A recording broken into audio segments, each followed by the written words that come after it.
مرحبا، خلصت الصيفية وبلشنا بعام دراسي جديد. خلصت الأنشطة الصيفية وفايتين هلا على أنشطة أكاديمية دراسية أكثر، وهون كتير مبسوطة إنه فينا نقول هيدي السنة رجعنا على المدرسة. كرمال هيك حبيت بفيديو جديد رح نكون عم نعرضهم تدريجيا على الشانل، نكون عم نحكي شوي بأول فيديو على العودة إلى المدرسة.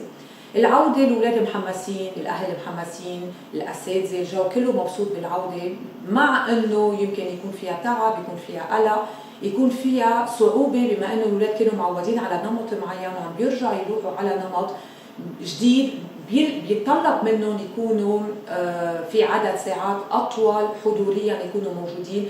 أكيد إذا عم نحكي كمان بوجود الماس، بوجود كمان امور معينه مطلوبه منهم. فكرمال هيك انا حبيت الفت الانتباه على اهميه دور الاهل، اهميه دور الاساتذه على التواصل مع الاولاد، على انه نقدر نصغي لهم، خاصه دورنا كاهل.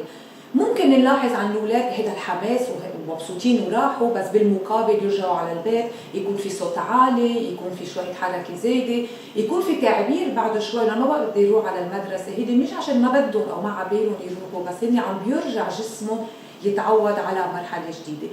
كرمال هيك كثير ضروري نكون نحن عم نعطي للأولاد أفكار معينة، تمارين معينة تنقدر نفوت بتعبير أو نفوت بتواصل معهم. رح كون عم بعطي بعض الأفكار بهذا الإطار.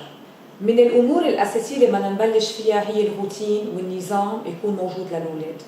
ثاني شيء ضروري جدا يكون عندنا نظام غذائي صحي ونخفف شوي من كل شيء سكر.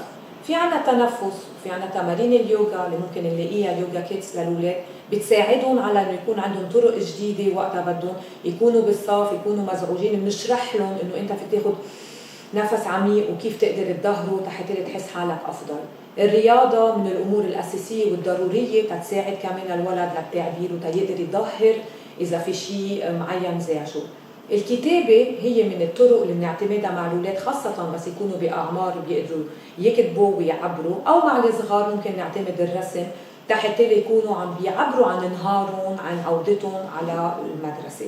أكيد ضروري جدا نكون عم نخفف ساعات الإنترنت، ساعات التي في، نستبدلهم بأنشطة مختلفة اللي نحن كأهل بنكون عم نتشارك معهم. يمكن نطبخ سوا، يمكن نلعب سوا، يمكن، بس كل هيدا الموضوع الأساسي هو إنه نحن نكون عم نصغى شو عم بيصير معهم من بعد نهارهم وعودتهم من المدرسة. فينا نكون كل الوقت عم نشجعهم، يمكن يكون فايق الصبح ما عبالي يروح تعبان، شيء ضروري انه نكون نحن عم نشجعهم بما انه شيء طبيعي يكونوا هن هلا الرجعه شوي صعبه، ونعطيهم اهداف ونشجعهم لحتى يكون بمحل معين هذا الجهد اللي هلا عم بيحسوا فيه تدريجيا يخف.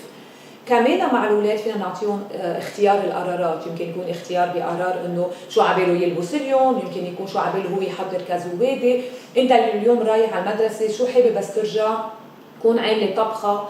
بس عودتهم من المدرسه هي الاهم، تايمينج بعد الظهر هو الاهم للاصغاء والحوار. هيدي النقطه الاساسيه اللي انا بدي اياها، يكون في حوار مع الاولاد، يكون في ايجاد حلول سويا بحال كان في انزعاج معين من النهار اللي عندهم، ويكون في تعبير عن المشاعر بهدوء. يعني اذا اجى قال المعلمه قالت لي هيك فرضا، مش نحن نكون معصبين انه كيف هيك ومعقول وقالت لك لا، بدنا نكون نحن بهدوء، نكون عم نتسمع له ومعه نقدر نلاقي حلول.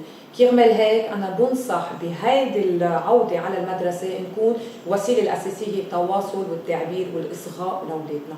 شكرا.